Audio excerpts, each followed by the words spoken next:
Olá, sejam bem-vindos! Mais uma edição do nosso programa Fagulhas de Luz, o nosso momento diário, entre vários outros momentos, mas esse é um dos nossos momentos diários e pelo menos o meu preferido de reflexão durante o nosso dia de segunda a sexta-feira nas redes sociais do Sidney Fernandes, sábados e domingos somente no canal do YouTube. Fica aí o nosso convite para você nos fazer lá uma visita, tá bom?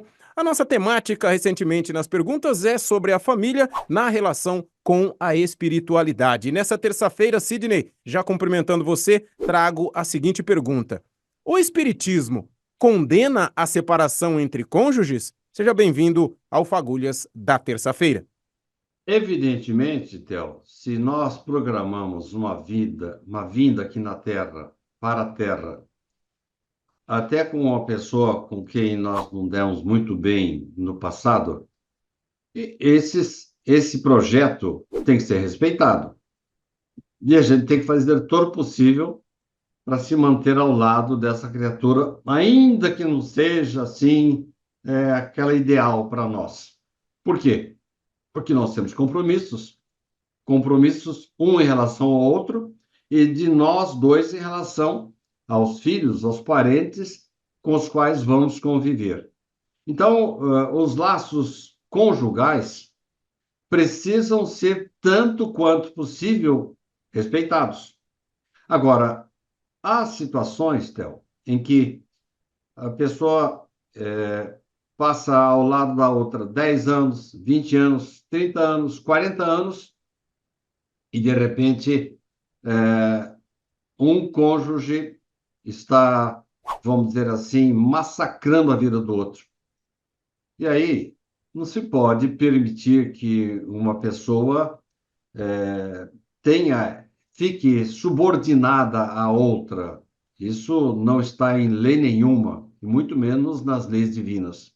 Então, você tenta, e o outro cônjuge não corresponde aos seus esforços de bem-estar, de harmonia, é possível, sim, que o plano espiritual até encaminhe você para uma nova relação. Ah, mas eles promovem a dissolução? Não, eles respeitam o seu livre-arbítrio. Mas, às vezes, mostram uma oportunidade de você ter um segundo plano, um plano B, como diz um livro intitulado Plano B, de Richard Simonetti. Na época de Kardec, ele fez essa pergunta em O Livro dos Espíritos. E os mentores responderam assim: por acaso o plano espiritual exige que você esteja ao lado de uma criatura que não corresponde mais aos seus anseios? Nossa, o Kardec foi massacrado, como se ele estivesse estimulando a dissolução da família.